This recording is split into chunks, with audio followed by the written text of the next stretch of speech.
Dirty dealings, corporate battles, consumer woes. This is Evening 5.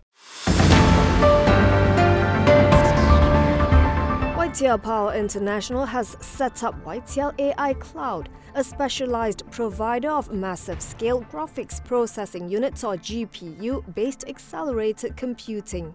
YTL AI Cloud will deploy and manage one of the world's most advanced supercomputers on Nvidia Grace Blackwell-powered DGX Cloud, an AI supercomputer for accelerating the development of generative AI. YTL Power said it is among the first companies to adopt the Nvidia GB200 NVL72, a multi-node liquid-cooled rack-scale system with 5th-generation NVLink. It said the supercomputer will be interconnected by the Nvidia Quantum InfiniBand networking platform. The platform acts as a single GPU with 1.4 exaflops of AI performance and 30 terabytes of fast memory and is designed for the most compute-intensive workloads. The supercomputer will surpass 300 exaflops of AI compute, making it one of the fastest in the world. It will be located in a 663.68-hectare data center facility in the YTL Green Data Center campus in Johor. YTL Power said it will help meet the demand for highly scalable, high-performance cloud-based solutions for AI and machine learning workloads.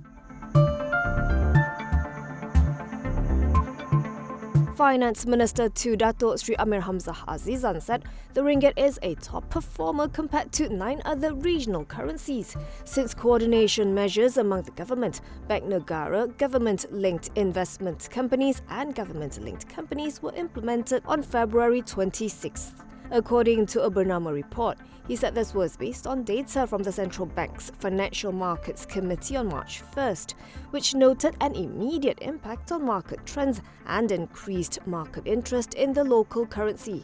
He told the Dewan Negara that the government is committed to ensuring that the performance of the ringgit is at a better and stronger level.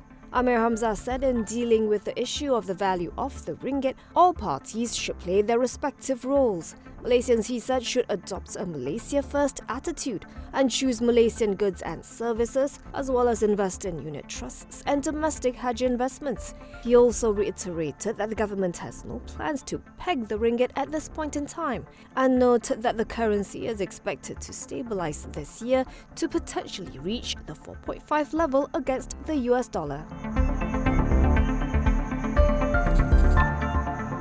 Apollo Food Holdings shares hit a new all-time high as strong quarterly earnings drew investors' attention. The usually lightly traded snack maker rose to as high as 7 ringgit 8 cent before paring some gains to 7 ringgit, up 21%. Its closing price values the company at 560 million ringgit. No institutional analysts cover the stock. The surge in Apollo's share price comes after it said its third quarter FY 2024 net profit nearly tripled to 30.24 million ringgit from a year earlier, as improved margins and higher domestic sales were further boosted by a gain on the disposal of investment properties of 18.6 million ringgit. Even without the one-off gain, its year-to-date earnings have already exceeded past year's corresponding 9 months results, thanks to product pricing strategies and the strength of its brands. The group also declared a dividend of 50 cents per share, bringing its year-to-date dividends to 70 cents per share, up from 25 cents per share for the entirety of FY 2023. For its first 9 months, Apollo recorded a net profit of 47.83 million ringgit, up 92.5% from the year prior. South Malaysia Industries, or SMI, which has filed a judicial review application against the Securities Commission, said the regulator has contended that its decision with regards to a complaint filed by the company is not open to a review application under industry regulations. It said the SC had stated this in a letter last December. SMI had complained to the SC last March that YB Ventures and Tech-Based Industries Executive Director Dato' Au Yi Boon and persons acting in concert had allegedly amassed more than a 33% stake in SMI without making a mandatory general offer. The regulator said it had already looked into and acted on the complaint, but SMI is insisting that the SC holds a hearing on the issue and give an official decision.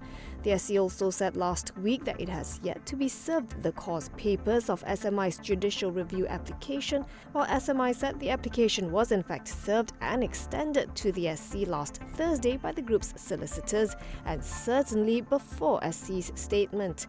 Shares of SMI traded unchanged at 63 sen, giving it a market capitalization of 132.26 million ringgit.